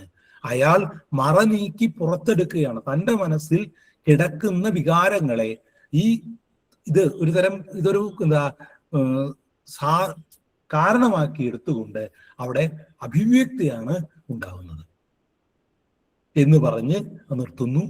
ഇതാണ് ഈ രസവും ഈ ചർച്ച നമ്മുടെ രസവും ധ്വനിയുമാണ് ഭാരതീയ കാവ്യശാസ്ത്രം ലോക കാവ്യശാസ്ത്രത്തിന് ഉണ്ടാക്കിയ പ്രധാനമായ 2 സംഭാവനകൾ. ഞങ്ങൾ കൂടുതൽ ദീർഘിപ്പിക്കുന്നില്ല. ഒരു ഓട്ടപ്രദക്ഷിണം, ഈ 1 മണിക്കൂർ കൊണ്ട് നടത്താൻ പറ്റുന്ന ഒരു ഓട്ടപ്രദക്ഷിണമാണ് ഞാൻ നടത്തിയത്. വെറുതെ ഒന്ന് അവതരിപ്പിച്ചു എന്നേ ഉള്ളൂ. ഇത് ഇത്രയും നേരം കേട്ടിരുന്ന എല്ലാവർക്കും നന്ദി. വളരെ വളരെ നന്ദി ദിനേശ്. വളരെ നന്ദി ദിനേശ് ചേട്ടാ. കാരണം ഇതൊരു വലിയ വർക്ക്ഷോപ്പ് ആയിട്ടാണ് ചെയ്യേണ്ടിയിരുന്നത് നമുക്ക് നന്നായിട്ട് മനസ്സിലാവുന്നുണ്ട് ഇപ്പോ. കാരണം ഇത് വളരെ കുറഞ്ഞ സമയം കൊണ്ട് അല്ല, അങ്ങനെയല്ല. ഇത് വർക്ക്ഷോപ്പ് എന്നൊക്കെ പറയുമ്പോഴേ അത് അത്രയും താല്പര്യമുള്ളവർക്കാണ്. ഇതിപ്പോ നമ്മൾ ജസ്റ്റ് ഒരു ജനറൽ നോളജ്, ഭാരതീയ കാവ്യശാസ്ത്രം എന്താ, അതുപോലെ കാവ്യശാസ്ത്രം, പോയറ്റിക്സ്, അതിനെക്കുറിച്ച് ഒരു ജനറൽ നോളജ് ഉണ്ടാക്കുക എന്ന് അത്രേ പറ്റുള്ളൂ. അതൊക്കെ പൊതുവെ എല്ലാവർക്കും അതേ ആവശ്യമുള്ളൂ. പിന്നെ അത്രയും താല്പര്യമുള്ളവരുണ്ടെങ്കിൽ അവർക്ക് നമുക്ക് വിശദമായിട്ട് എടുക്കാം. അതെ അതെ. ഞാനൊരു സിനിമയില് ഈ കവിത എങ്ങനെയാണ് ഉണ്ടാവണേ എന്നുള്ള ഒരു ചോദ്യം ചോദിക്കും. എന്നിട്ട് അതെങ്ങനെയാണെന്നുള്ളതൊന്ന് വിശദീകരിച്ച് കൊടുക്കുന്നുണ്ട്. അതുപോലെ ഇപ്പൊ എനിക്ക് തോന്നിയത്. കാരണം അപ്പൊ ഒരു പിക്ചറൈസ് ചെയ്ത് കൊടുക്കും. ഒരു പെൺകുട്ടി നടന്നു വരുന്നു, പാടത്തുകൂടി നടന്നു വരുന്നു എന്നുള്ളതാണ്. അപ്പോ അപ്പൊ ചോദിക്കുകയാണ്, അത്ര മാത്രമേ പറയുള്ളൂ. അപ്പൊ അത് കഴിഞ്ഞിട്ട് ചോദിക്കുകയാണ്, ആ പെൺകുട്ടി പാടത്തുകൂടെ നടന്നു വരുന്ന പറയുമ്പോ ഒരു ഗ്രാമത്തിലാവും അല്ലേ എന്ന് ചോദിക്കുകയാണ്. അപ്പൊ അതെ, ഒരു ഗ്രാമത്തിലാവും. അപ്പൊ പെൺകുട്ടി എന്താണ് ഡ്രസ്സ് ഇട്ടേക്കണേ, പാവാടയും ബ്ലൗസുമാണോ? അതെ, പാവാടയും ബ്ലൗസുമാണ്. മുടിയിൽ മുല്ലപ്പൂ ഉണ്ടോ, അല്ലെങ്കിൽ റോസപ്പൂ ചൂടിയിട്ടുണ്ടോ? ഉണ്ട്. കയ്യിൽ എന്തെങ്കിലും ഉണ്ടോ? ഒരു പൂക്കൂടെ ഉണ്ട്. ഇങ്ങനെ പറഞ്ഞ് അതൊരു ശരിക്കും ഒരു പിക്ചർ നമ്മുടെ ഇതിലേക്ക് കൊണ്ടുവരികയാണ്. അപ്പോഴാണ് അത് വരണേ എന്നുള്ളത് പറഞ്ഞു തരികയാണ്. ശരിക്കും അങ്ങനെ കവിത വാക്കുകൊണ്ട് ചിത്രം വരയ്ക്കാം. അതേപോലെ ചെറിയൊരു തമാശ. ഇപ്പൊ നമുക്ക് കവിത കേട്ട ഒറ്റ കേൾവിയിൽ ഒരു പ്രാവശ്യം കേൾക്കാൻ രസമുള്ള ചിലതുണ്ട് കവിത. കാരണം അതൊന്ന് കേട്ട് പുഞ്ചിരിച്ചു, അതൊക്കെ അവിടെ കഴിഞ്ഞു അതിന് മഹത്വം. അങ്ങനെയുള്ള ചില കവിതകളുണ്ട്. അതുപോലെ നമ്മൾ കുഞ്ഞുണ്ണി മാഷിന്റെയൊക്കെ ചില കവിതകൾ അങ്ങനെ ഉണ്ടല്ലോ. ചിലത് എന്നെന്നും നിലനിൽക്കുന്നുണ്ട്. കുഞ്ഞുണ്ണി മാഷിന്റെയൊക്കെ ചില എന്നെന്നും നിലനിൽക്കുന്ന കവിതകളുണ്ട്. ഒരു ചെറിയ നിമിഷ ഫലിതങ്ങൾ പോലെയുള്ള കവിതകൾ. അതിന്റെ റേഞ്ച് കൂടിയും കുറഞ്ഞിരിക്കും. എന്നാൽ കാലാതിവർത്തിയായ കവിതകളുണ്ട് അല്ലേ? എന്തായാലും ഈ ഒരു ശ്രമം വളരെയധികം ഞങ്ങൾക്ക് എല്ലാവർക്കും ഇഷ്ടപ്പെട്ടു. എനിക്ക് ഇഷ്ടപ്പെട്ടു, അതുപോലെ തന്നെ എല്ലാവർക്കും ഇഷ്ടപ്പെട്ടു എന്ന് ഞാൻ വിചാരിക്കുന്നു. എന്തായാലും വളരെ സന്തോഷം. ഇപ്പൊ ഇതിന്റെ ബാക്കി TR ചേട്ടൻ ഉണ്ട്, ശ്രീധരേട്ടനൊക്കെ ഇതിനെക്കുറിച്ച് ആധികാരികമായിട്ടൊക്കെ, മധു കുട്ടമ്പേരൂരുണ്ട്, ഇതൊക്കെ കുറിച്ചൊക്കെ കുറച്ച് പറയാൻ കഴിയുന്ന ആളാണ്. എന്തായാലും അവരാരെങ്കിലും ചോദിക്കുക അല്ല എന്തെങ്കിലുമൊക്കെ അതുമായി ബന്ധപ്പെട്ട് ചോദിക്കുകയും സംസാരിക്കുകയും ചെയ്യും എന്ന് ഞാൻ പ്രതീക്ഷിക്കുന്നു. TR ചേട്ടാ.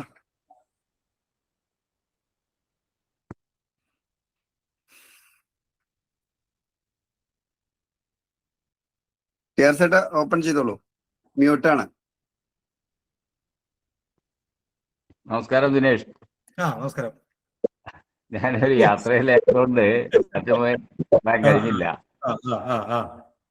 വളരെ തപോയി ഞാൻ കയറുമ്പോ ബാക്കിയുള്ളത് അത് തന്നെ വളരെ ലളിതമായി ഗഹനമായ വിഷയമാണ് സമ്മതിക്കുന്നത്. എങ്കിൽ പോലും വളരെ ലളിതമായി നിങ്ങൾക്കൊക്കെ സാധാരണക്കാർക്ക് ഹൃദ്യമാകുന്ന രീതിയിൽ ഏതാണ് അവതരിപ്പിച്ച. ഏതായാലും ഈ കാവ്യ ശാഖകളിൽ ഇങ്ങനെ ചില വ്യതിരിക്തങ്ങളുണ്ടെന്നും അത് അങ്ങനെ മനസ്സിലാക്കി ആസ്വദിച്ചാൽ അതിൻ്റെതായൊരു പ്രത്യേകത ഉണ്ടാകും എന്ന് മനസ്സിലാക്കാൻ ഈ ചെറു സംവാദം കുറച്ചു നേരം കിട്ടിയ ഒരു കേൾവി കൊണ്ട് എനിക്ക് സാധിച്ചു എന്നാണ് എനിക്ക് പറയാനുള്ളത്.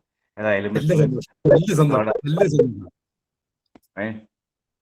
വലിയ സന്തോഷം ഇതിൽ സംബന്ധിച്ചിട്ടുണ്ട്. പതിവിൽ കവിഞ്ഞ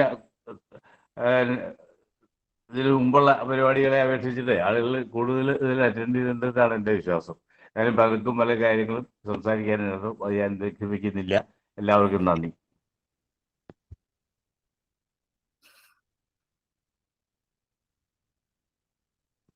ഇനി സംസാരിക്കാനുള്ളവർ എന്തെങ്കിലും സംശയങ്ങളുണ്ടെങ്കിൽ അതാകാം. അല്ല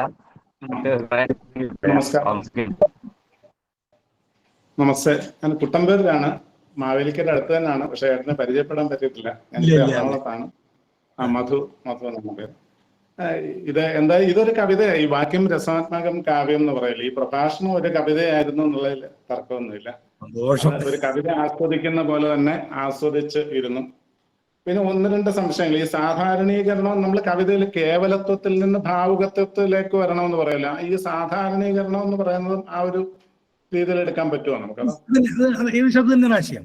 അതായത് നമുക്ക് എന്താ ഒരുതരം മനസ്സിന് ആർദ്രത ഉണ്ടാവുമ്പോഴാണല്ലോ ഇതുണ്ടാവുന്നത്. ഈ സാഹിത്യം കൊണ്ട് ഏത് ഇതാവുമ്പോഴും നമ്മുടെ മനസ്സിലേക്ക് ഒരു ലോക ദുഃഖമാണ്, അതായത് ലോക ദുഃഖമാണ് ശോകം. ഞാൻ അതാണ് പറഞ്ഞത്. ഈ ഓരോ വികാരത്തിനും അതിൻ്റെതായ ഇപ്പൊ നമുക്ക് ഒരു ഇത് കാണുമ്പോൾ നമുക്ക് ദുഃഖമല്ല ഉണ്ടാവുന്നത്, ശോകമാണ്.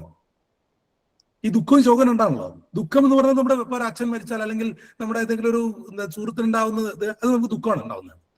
എന്നാൽ നേരെ തിരിച്ച് ഒരു കവിതയിൽ ഇത് കാണുമ്പോൾ നമ്മുടെ മനസ്സിലേക്ക് ഒരുതരം ആർദ്രതയാണ് ഉണ്ടാകുന്നത്. അത് ഏത് വികാരമാണ്, ശൃംഗാരമാവുമ്പോഴും ഹാസ്യമാവുമ്പോഴും ഒക്കെ നമ്മുടെ മനസ്സിലേക്ക് ഒരു വ്യക്തിബന്ധം നഷ്ടപ്പെട്ട ഒരു സാധനമാണ്. അതാണ് സാധാരണീകരണം എന്നുള്ളത് ഉദ്ദേശിച്ചത്. അതിന് വ്യക്തിയില്ല പിന്നെ അവിടെ ലോകത്തിന്റെ. ഒരു കാര്യം, ഈ നാടകാന്തം കവിത്വം എന്ന് പറയുന്നത് ഈ കവിത്വത്തോടെയാണ്, അല്ലെങ്കിൽ നാടകത്തിന്റെ പരിപൂർണത കിട്ടണമെങ്കിൽ കവിതയിൽ എത്തണം എന്നുള്ള രീതിയിലാണോ? ഒരു കാര്യം അതാണ്, ആ കാലത്തെ നാടകമാണ്. അതായത് ഈ ശ്രവ്യകാവ്യവും ശ്രവ്യവും ദൃശ്യവും കൂടി ചേർന്ന ഒരു സാധനമാണ് നാടകം. അപ്പൊ ഈ നാടകത്തിലേക്ക് എത്തണമെങ്കിൽ ഈ ദൃശ്യകാവ്യം പോലെ നമുക്ക് വർണ്ണിക്കാനുള്ളത് പോലെ തന്നെ അതിന്റെ ദൃശ്യ ഭംഗിയും കൂടി നമ്മൾ ആലോചിക്കണ്ടേ. അപ്പൊ അതാണ് ഒരു കവിക്കിടെ ഏറ്റവും കേമത്വമായിട്ട് പറയാറ്. ഇത് രണ്ടിനും കൂടി പറ്റുന്ന നാടകമാണ് അതിലുള്ളത്.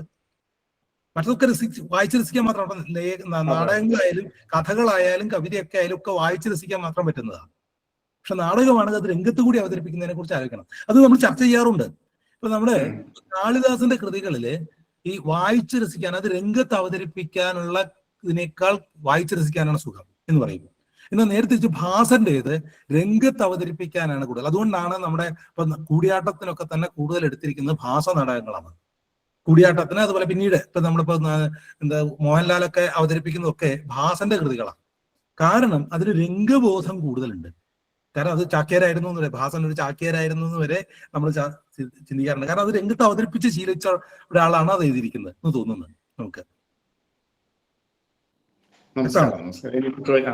ബാക്കി എല്ലാവർക്കും ചോദിക്കാം.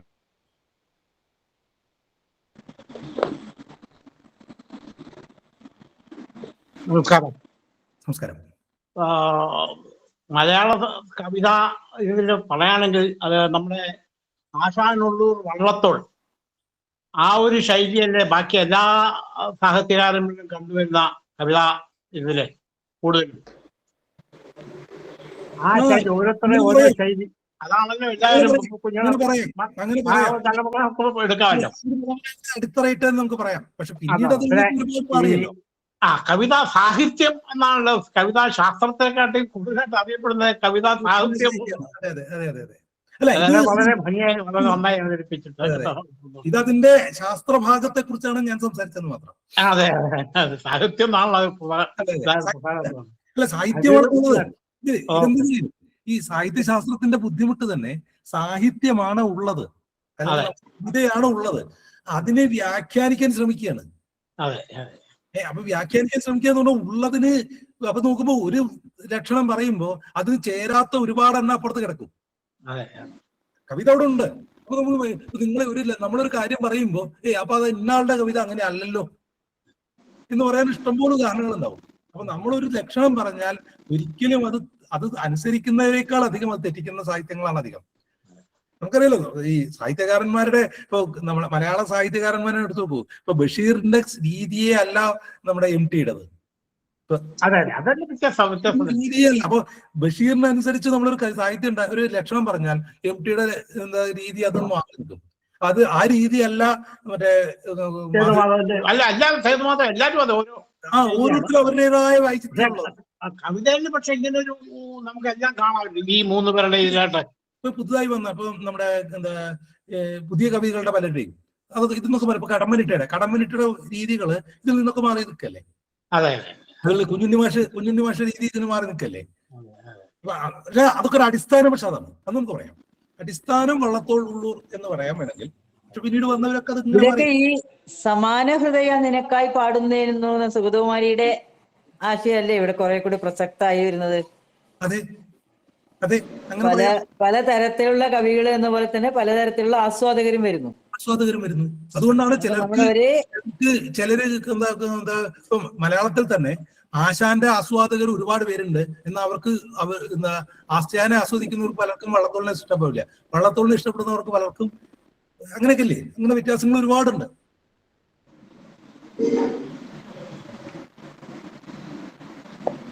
പേര് കൃഷ്ണൻ എന്നാണ്, തൃപ്പൂണിത്തുറയാണ്.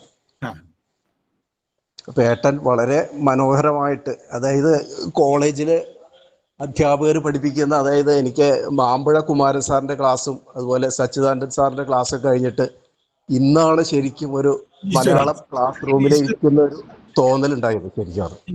ഈശ്വര അവരോടൊക്കെ താരതമ്യം വരുത്തിയാൽ അത്ര ഗംഭീരമായ കാവ്യശാസ്ത്രം ഇത്രയും കാര്യമായിട്ട് ഇതിനു മുമ്പ് കേട്ട, അന്നിപ്പോ ചങ്ങമ്പുഴയുടെ കവിത പഠിപ്പിക്കുകയാണെങ്കിൽ അതിനെക്കുറിച്ച് മാത്രമേ പറയാൻ സമയം ഉണ്ടാവുള്ളായിരുന്നു.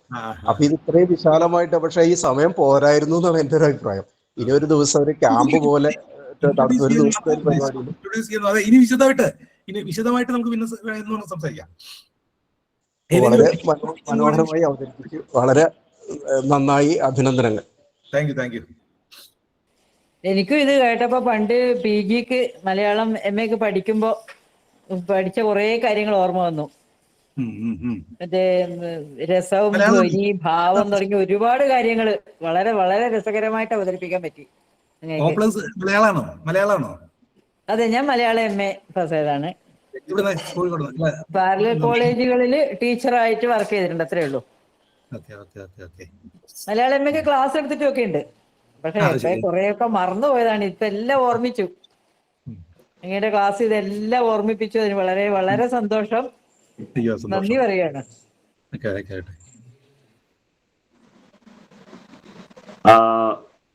ദിനേശ്, നമസ്കാരം. ഞാൻ ശ്രീധരനാണ്. നമ്മള് നേരിട്ട് അടുത്ത് പരിചയപ്പെട്ടിട്ടില്ല തോന്നുന്നു. കടമ്പനാല. തോട്ടക്കാട്ടെന്ന് വിളി, അത് കടമ്പനല്ലേ? അത് അല്ല, ബ്രിഗേഷനാണത്. തോട്ടക്കാട്ട് ബന്ധമുള്ള ബ്രിഗേഷനാണ് തോട്ടക്കാട്ടിന്റെ.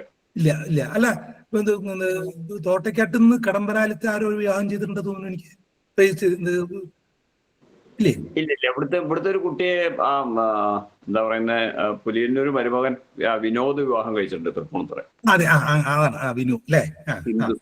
അതെ, സിന്ധു. അല്ല, ബിഷപ്പ് മൂർക്കോള എന്ന് പറഞ്ഞപ്പോ ഞാൻ സത്യം പറഞ്ഞ എന്റെ എന്താ പറയുന്നത് മാവേലിക്കര കണ്ണനെയും ഒക്കെ ഞാനിങ്ങനെ ഓർത്തു. ഞാൻ ജനിച്ചതും 5 വയസ്സ് വരെ പഠിച്ചത് അവിടെയാണ്. 5ാം ക്ലാസ് വരെ പഠിച്ചത്. അപ്പൊ അതൊരു വളരെ അട്രാക്ട്. ഇപ്പൊ എവിടെ താമസം ദിനേശൻ? മലപ്പുറം. ഞാൻ വിവാഹം കഴിച്ചിരിക്കുന്നത് തവനൂരിൽ നിന്നാണ്, കുറ്റിപ്പുറം.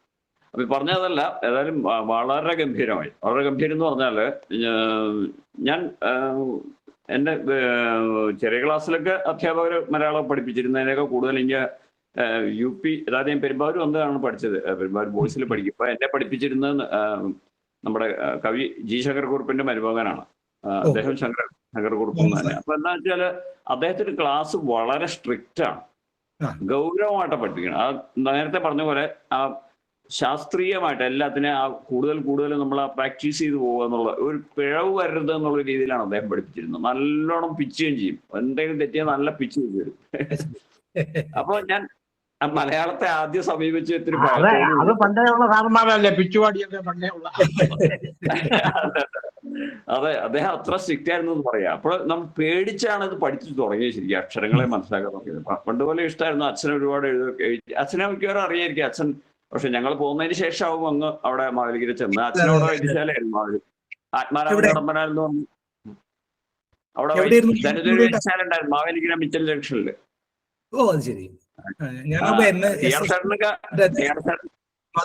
മധുവിന്റെ വായനശാല ഇതുണ്ടായിരുന്നു, വൈദ്യശാല. പുതിയാവിലേക്ക് എത്തുന്നതിന് മുമ്പ് മധു അതിന് മുമ്പ് അദ്ദേഹത്തിന്റെ അച്ഛൻ നാരായണൻ നമ്പൂരി പുതിയാവിലാണ്. NNS ഇത് നമ്മുടെ തൊടുപുഴ തലശ്ശേരി NS. നടത്തിയിരുന്നു. ശരി, ശരി. ഞങ്ങൾ താമസിച്ചിരുന്ന വാരണാസിയിലേക്കാ, വാരണാസി മഠമില്ലേ, അവിടെ താമസിച്ചിരുന്നതൊക്കെ. അപ്പൊ ഞാൻ പറഞ്ഞു എന്താ വെച്ചാൽ അങ്ങനെയാണ് മലയാളത്തിനോട് ഞാൻ അടുപ്പം തുടങ്ങിയത്. പിന്നെ കോളേജിൽ ഐരാവരം കോളേജിൽ വന്നപ്പോൾ എന്നെ പഠിപ്പിച്ചിരുന്ന നമ്മുടെ ഡോക്ടർ കേശവ നമ്പൂരി സാറാണ് മലയാളം. ഒന്നും പറയണ്ട, അതിമനോഹരമായിട്ട് വളരെ സിമ്പിളായിട്ട് നമുക്ക് ഏതൊരു ആസ്വദിച്ച് നമുക്ക് ആ ക്ലാസ്സിൽ ഇരിക്കാവുന്ന തരത്തിൽ അദ്ദേഹം പഠിപ്പിച്ചു. പിന്നീട് ഇങ്ങനെ ഭാഷയായിട്ട് ഒരുപാട് അടുപ്പമുണ്ട്. ഞാൻ പിന്നെ മലയാളം വിട്ടങ്ങ് പോയി. 20 വർഷം പുറത്തായിരുന്നു. മലയാളമായിട്ടുള്ള ബന്ധം വളരെ കുറഞ്ഞു. അപ്പൊ നമ്മുടെ ആ മലയാളത്തിനോടുള്ള അതിന്റെ മാതൃഭാഷയോടുള്ള ഇഷ്ടം കൊണ്ട് ഞാൻ പോയ സ്ഥലങ്ങളിലൊക്കെ ലൈബ്രറി തുടങ്ങാനായിട്ട് ഉത്സാഹം എടുത്ത് ഇവിടുന്ന് ബുക്കൊക്കെ ട്രെയിനിൽ ചുമന്നുകൊണ്ട് പോയി അവിടെയൊക്കെ തുടങ്ങിയിട്ടുണ്ട്.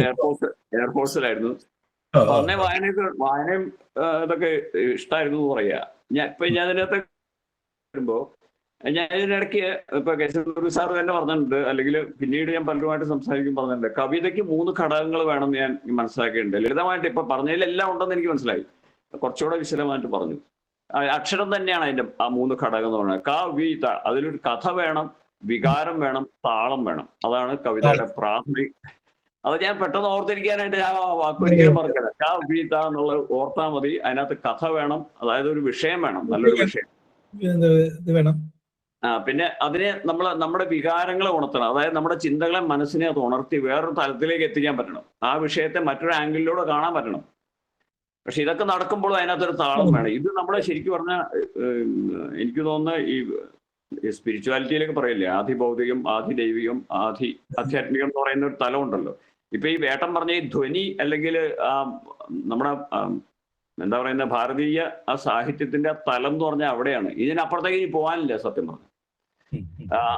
ഒന്നാ ധ്വനി എന്ന് പറഞ്ഞാൽ പിന്നെ അനുവാചകനിൽ സൃഷ്ടിക്കുന്ന തരംഗമാണ് ശരിക്കും പറഞ്ഞ ആ വിഷയം.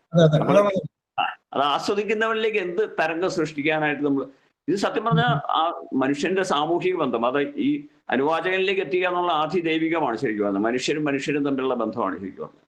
ഏട്ടൻ അതിനു മുമ്പ് പറഞ്ഞ ഈ എന്താ പറയുന്നത്, നമ്മൾ വേഷഭൂഷാദികള് അല്ലെങ്കിൽ വൈകാരികമായ നടന്റെയൊക്കെ ചലനങ്ങള്, മറ്റുള്ള സാഹചര്യങ്ങള്, ഇതൊക്കെ നമ്മൾ ആദി ഭൗതികമാണ്, നമുക്ക് നേരിട്ട് മനസ്സിലാവുന്ന കാര്യങ്ങളാണ്. മൂന്നാമത്തെ ധ്വനി എന്ന് പറയുന്നത് അതാണ് വളരെ ഭംഗിയായിട്ട് ഈ ചെറിയ സമയം കൊണ്ടേ വളരെ ഗംഭീരമായിട്ട് പറഞ്ഞു. അതിന് ഞാനിത് വളരെ ഇഷ്ടപ്പെടുന്ന ഒരു വിഷയമായി കൂടെ ഞാൻ ശരിക്കും ഡീപ്പായിട്ട് തന്നെ കേട്ടോണ്ടിരുന്നു. ശരിക്കും നമുക്ക് ഇത് കുറച്ച് വിശാലമായിട്ട് തന്നെ എടുക്കണം. താല്പര്യമുള്ള കുറെ പേരെ ചേർത്തുകൊണ്ട് നമുക്ക് ഈ വിഷയം കുറച്ച് സംസാരിക്കണം എന്നുണ്ട്. വളരെ നന്ദി. ഇനിയും ഇതുപോലുള്ള കൂടിച്ചേരലുകൾ ഉണ്ടാവട്ടെ. ഇനിയും ഏട്ടനുമായിട്ട്, ഏട്ടെന്ന് പറഞ്ഞാൽ എന്റെ അനിയനാണോ ഏട്ടനാണെന്ന് അറിയില്ല, 61. ശരി, സബരിയുടെ പേരിലും എന്താ പറയുന്നത് യോഷേന സഭ എറണാകുളം ജില്ലയുടെ പേരിലും എന്റെ വ്യക്തിപരമായ പേരിലും വളരെ വളരെ നന്ദി, വളരെ വളരെ സ്നേഹം. Thank you. വളരെ വളരെ സന്തോഷം. ഇങ്ങനൊരു സന്തോഷം ഇനി ആർക്കെങ്കിലും പറയാനുണ്ടെങ്കിൽ പറയാം. നമുക്ക് ഏകദേശം 9:20 ആവുന്നല്ലോ, അല്ലെ? നമുക്ക് അവസാന ഘട്ടത്തിലേക്ക് കിടക്കാം. സ്വർണത്തിന് അറിയണ്ടല്ലോ അതില് ഉണ്ടല്ലോ ഒരു അഭിപ്രായം. സ്വർണത്തിന് അറിയണ്ടെന്നൊക്കെ പറയണല്ലോ. പുതുവായ കുട്ടേട്ടൻ ഉണ്ടായിരുന്നല്ലോ, പോയോ? കുട്ടേട്ടൻ എക്സിറ്റ് ആയെന്ന് തോന്നുന്നു. സ്വർണധാരട്ടൻ കേൾക്കണ്ടോ?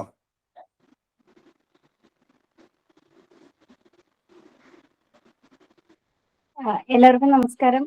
ഭാരതീയ കാവ്യശാസ്ത്രം ഇത്ര ചുരുങ്ങിയ സമയം കൊണ്ട് അവതരിപ്പിക്കാൻ പറ്റുമെന്ന് സാറിന്റെ ക്ലാസ് കേട്ടപ്പോഴാണ് മനസ്സിലാവുന്നത്.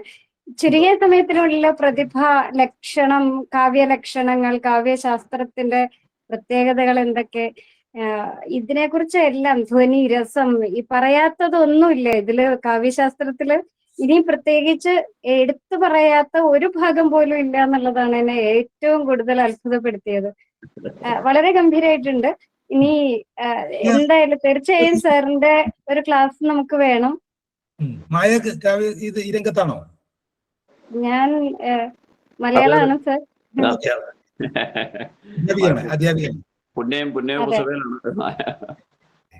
അക്ഷരശ്ലോകത്തെ കുറിച്ച് പറഞ്ഞപ്പോ ചെറിയൊരു അഭിപ്രായ വ്യത്യാസം. ആ ശബ്ദത്തെക്കാൾ കൂടുതൽ ശബ്ദം മാത്രമല്ല തീർച്ചയായും അർത്ഥവും കൂടുതലായിട്ട് ശ്രദ്ധിക്കുന്ന ഒരുപാട് അതെ. അക്ഷരശ്ലോകക്കാരുണ്ട്. ഇതുണ്ടല്ലോ അക്ഷരശ്ലോകത്തില് അതുണ്ട്, പക്ഷെ കേൾക്കാനുള്ള സുഖവും കൂടി അതിലവിടെ ഉണ്ടല്ലോ. ഇപ്പൊ എന്താ എന്താ നമ്മൾ ശ്ലോകത്തിലേ കേൾക്കാൻ സുഖമുള്ള ശ്ലോകങ്ങൾ ചെല്ലുമ്പോ ഇപ്പൊ ഒരു വരിയിൽ മുഴുവൻ അങ്ങനത്തെ ശ്ലോകങ്ങൾ ചെല്ലുക, അതൊരു സദസ്സിനൊരു ഭംഗിയല്ലേ? തീർച്ചയായും അതെ. ഇപ്പൊ നാരായണീയത്തിന്റെ കാര്യമൊക്കെ പറഞ്ഞപ്പോ സാർ പറഞ്ഞപ്പോ പ്രത്യേകം ശ്രദ്ധിക്കായിരുന്നു. ആ ഓരോ വാക്കുകൾ ആവർത്തിച്ചു വരുന്നതിന്റെ പ്രത്യേകതകളും അതിലെ അർത്ഥം. ഇപ്പൊ നാരായണത്തില് തന്നെ ഉദകാദുദക ദുരകാധിപതി എന്നൊക്കെ പറയുമ്പോഴേക്കും ആ വാക്കുകൾ വരുത്തുന്ന അർത്ഥവ്യത്യാസങ്ങളും ഒക്കെ പെട്ടെന്ന് ഒരുപാട് കാര്യങ്ങൾ. അതാണ് കഴിവ്. പക്ഷെ ചിലരില്ല, ചിലർ വെറും കേൾക്കാനുള്ള സുഖം മാത്രമുള്ള ചില ശ്ലോകങ്ങളുണ്ട്. അതായത് എന്നിട്ട് അതിനെ ക്ലിഷ്ടമായിട്ട് അന്വയിച്ചുകൊണ്ട് അർത്ഥം ഉണ്ടാക്കേണ്ടതുണ്ട്. പക്ഷെ കേൾക്കാൻ നല്ല രസമാണ് ഇല്ലേ? ഇപ്പൊ എന്താ ജംഭരിപു കുംഭി വര കുംഭി യുഗഡംഭ സ്തംഭി, അതൊക്കെ നമ്മൾ കഷ്ടപ്പെട്ടുണ്ടാക്കണം അതിനെ. തീർച്ചയായിട്ടും വളരെ ഗംഭീരമായിട്ടുള്ള ക്ലാസ്. ചിലതങ്ങനെയുണ്ട് കേൾക്കാനുള്ള സുഖം മാത്രം, ചിലതിന് അങ്ങനെ അത് നമ്മളെ ഓരോന്നും ഏറിയും കുറഞ്ഞിരിക്കും. ഈ കവിതയുടെ ഈണത്തെ കുറിച്ച് എന്താണ് ഏട്ടൻ്റെ വെച്ചാൽ, ചിലപ്പോൾ കൂടുതൽ വന്നാലും കവിതയ്ക്ക് വല്ലാതെ ട്യൂൺ ചെയ്ത് കഴിഞ്ഞാൽ അത് കവിതയുടെ അതിൻ്റെ എന്താ പറയുക യഥാർത്ഥ കവിതയുടെ ഭംഗി നഷ്ടപ്പെടുമോ? അതിന് കൊടുക്കാവുന്ന ശബ്ദം. ആ വിഷയത്തിൽ പറയാറുണ്ട് നമ്മൾ കവിതയും പാട്ടും തമ്മിൽ, പാട്ടിലും തന്നെ അതാണ് ഈണത്തെക്കാളൊപ്പം തന്നെ അർത്ഥത്തിന് കൂടി നമ്മൾ പ്രാധാന്യം കൊടുത്തുകൊണ്ട് പാടുക എന്നുള്ളതിന്. അത് പക്ഷേ ഇപ്പൊ ക്ലാസിക്കൽ മ്യൂസിക്കിൽ അത് വളരെ ഏറ്റവും കുറയ്ക്കും, കാരണം അവിടെ സംഗീതത്തിനാണ് കൂടുതൽ പ്രധാനം. അപ്പൊ അവിടെ നമ്മളെ അതിന്റെ അർത്ഥത്തിന് നമ്മൾ, എന്നാലും പലരും പതിവുണ്ട് കേട്ടോ. അപ്പൊ വാതാപി ഗണപതി എന്നുള്ളത് മറ്റേ ബാലമുരളീഷ്ണിയൊക്കെ ചെല്ലുമ്പോ ഒരിക്കലും വാ താപി എന്ന് വേറെ ചെല്ലില്ല, വാതാപി എന്ന് ഒന്നിച്ച് തന്നെ എടുക്കുള്ളൂ അദ്ദേഹം. അപ്പൊ അത് പ്രധാനം തന്നെയാണ് കവിതയ്ക്ക് പ്രധാനം. കവിതയ്ക്കാണ് പ്രധാനമെങ്കിൽ അവിടെ അർത്ഥത്തിന് തന്നെയാണ് പ്രധാനം, അർത്ഥത്തിന് തന്നെ ആവണം പ്രധാനം. അതല്ലാതെ സംഗീതത്തിന്റെ അംശം മുന്നോട്ട് നിന്ന് കഴിഞ്ഞാൽ അത് മോശമായിട്ടാണെന്നാണ് എന്റെ വ്യക്തിപരമായിട്ട് അഭിപ്രായമാണ്. പക്ഷെ പലർക്കും ഈ സംഗീതം അത് പക്ഷെ എന്താ പറയുക, അത് ഈ അവതരിപ്പിക്കുന്ന ആളുടെ ഇതുപോലെ ഇരിക്കും. അയാൾക്ക് സംഗീതത്തിന്റെ ബാക്ക്ഗ്രൗണ്ടാണ് കൂടുതലെങ്കിൽ അവർ ആ സംഗീതത്തിന് പ്രാധാന്യം കൊടുക്കും. സാഹിത്യത്തിനോ അല്ലെങ്കിൽ നമ്മുടെ മലയാള അധ്യാപകരോ സംസ്കൃത അധ്യാപകരോ ഒക്കെ ആണെങ്കിൽ അധികം സാഹിത്യത്തിന് പ്രാധാന്യം കൊടുത്തുകൊണ്ട് അവതരിപ്പിക്കും. അതാണ് ഒരു വിഷയം. ഈ നമ്മുടെ അടിസ്ഥാനം ഏതാണോ അതിന് പ്രാധാന്യം കൊടുക്കും. ഒരു കാര്യം മാത്രം സൂചിപ്പിച്ചത്, ഇപ്പൊ കൃഷ്ണകാരുണ്യ സിന്ധു എന്നുള്ളതിന് കൃഷ്ണകാരുണ്യ സിന്ധു എന്ന് അങ്ങനെ നീട്ടി ഒരുപാട് പേര് ചൊല്ലി. നീട്ടാൻ പാടില്ലല്ലോ, അറിയാഞ്ഞിട്ടാവും അവർക്ക്. അങ്ങനെ ആവശ്യമില്ലാതെ നീട്ടി അങ്ങനെ ചൊല്ലി ആ ശ്ലോകത്തിന്റെ ഭാവം കളയുന്നുണ്ട്. അല്ല, അതിൽ പ്രശ്നം വരുന്നത് ഇപ്പൊ പീലിയിലേക്ക് ഈ കൃഷ്ണ എന്ന ശബ്ദത്തിന്റെ സംബോധന കൃഷ്ണ എന്ന് ഹ്രസ്വമേ ഉള്ളൂ എന്ന് അവർക്ക് അറിയില്ലായിരിക്കും. പ്രത്യേകിച്ചും മലയാളത്തിൽ നമ്മൾ നേരെ തിരിച്ചാണ് കൃഷ്ണ എന്ന് നീട്ടിയാണ് വിളിക്കാറ്. അപ്പൊ അതുകൊണ്ട് അവർക്ക് അറിയില്ലായിരിക്കും, അത് പറഞ്ഞു കൊടുക്കാൻ ഒരാളുണ്ടായില്ല എന്നുള്ളതാണ്. പക്ഷെ എങ്കിലും പൊതുവെ അതിൽ പീലീലയുടെ നാരായണീയത്തില് ഇങ്ങനത്തെ ചെറിയ വളരെ ചുരുക്കം എണ്ണി പറയാവുന്ന ചിലതേ ഉള്ളൂ. കുറവാണെന്ന് പറയണം. പക്ഷെ പലരും അതിനേക്കാൾ ഒരുപാട് തെറ്റുകൾ പതിപ്പിക്കുന്നു. പ്രത്യേകിച്ചും ഇപ്പൊ പുതിയ പാട്ടുകളിൽ പലയിടത്തും ഒരുപാട് തെറ്റുകൾ വരുത്താറുണ്ട്. അതിനൊക്കെ വേണ്ടി പീലിയിലെ കുറെ മുമ്പിലാണ്.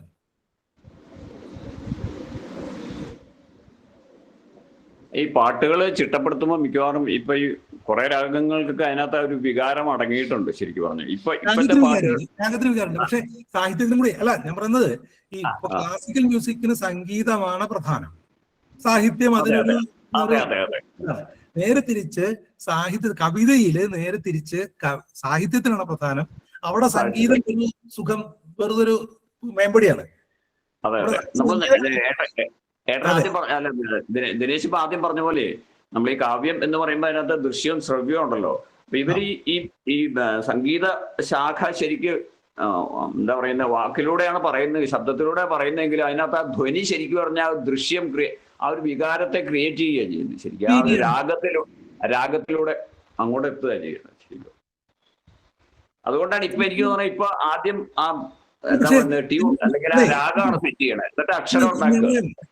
പാട്ടിലും ഈ ഭാവം കൊണ്ടുവരാൻ കഴിവുള്ള കവികൾ അല്ലെങ്കിൽ ഈണം കൊടുക്കുന്നവർ അത് ശ്രദ്ധിക്കാറുണ്ട്.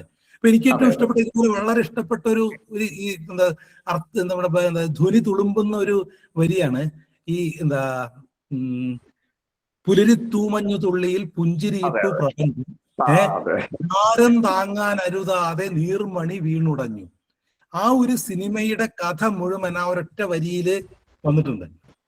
ആണല്ലോ, അതായത് കുടുംബഭാരം താങ്ങാൻ പറ്റാത്ത ഒരു ഇതാണ് ആ സിനിമയുടെ. അത് മുഴുവൻ ആ ഒരു അത് ആ കവിതയിൽ കൃത്യമായിട്ട് എന്താ ഈണത്തിലും അദ്ദേഹം കൊടുത്തിരിക്കുന്നു. അതപ്പോ അതാണ് ഈ മഹാന്മാര് കൈവച്ചാൽ അവർക്ക് പറ്റുള്ളൂ. നേരത്തെ കവിതകളെ അവര് ഈണം ചെയ്ത് കൊടുക്കുക ചെയ്തിരുന്നു. ഇപ്പൊ അങ്ങനെയല്ല, ഈണത്തിനനുസരിച്ച് വരികളാ. അപ്പൊ ശരിക്കും പറഞ്ഞാൽ കൈതപ്രത്തിന്റെ ഒക്കെ ഒരുപാട് പാട്ടുകളിൽ ഈ ഭാവം നമുക്ക് കാണാം. നമുക്ക് ഒരുപാട് നമ്മൾ അതിനകത്ത് ആ ഒരു ധ്വനിയുടെ തലത്തിലേക്ക് എത്തിക്കുന്നു. മഹാന്മാര് കൈകാര്യം ചെയ്യുമ്പോഴുള്ള ഗുണമാണത്. അതെ അതെ അതെ. നമുക്ക് ഇന്ന് അവസാനിപ്പിക്കാം. ശരി ശരി. എന്തായാലും വളരെ വളരെ ഭംഗിയായി.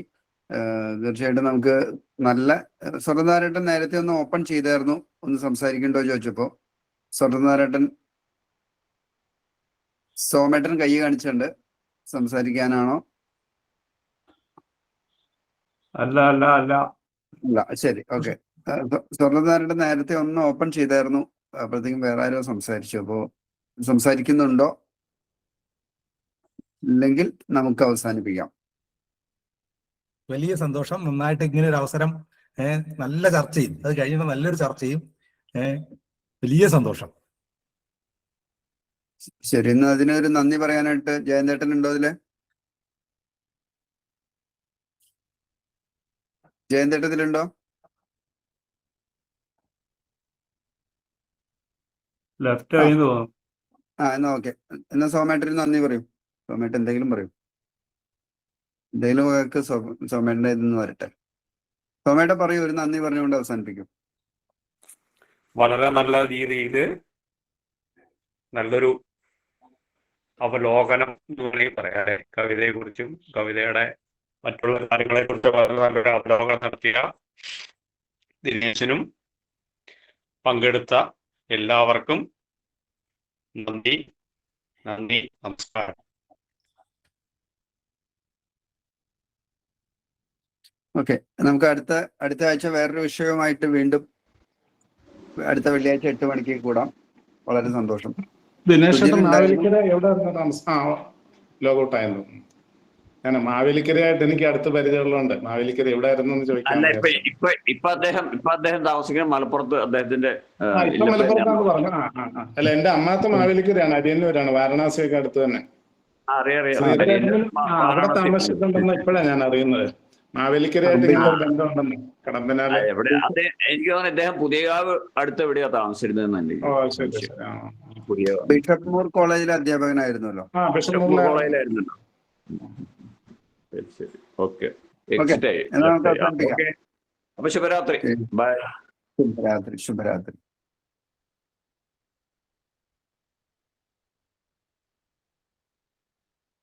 സുജിൽ പനിയായ കാരണം വിളിക്കാതിരുന്നേട്ടോ.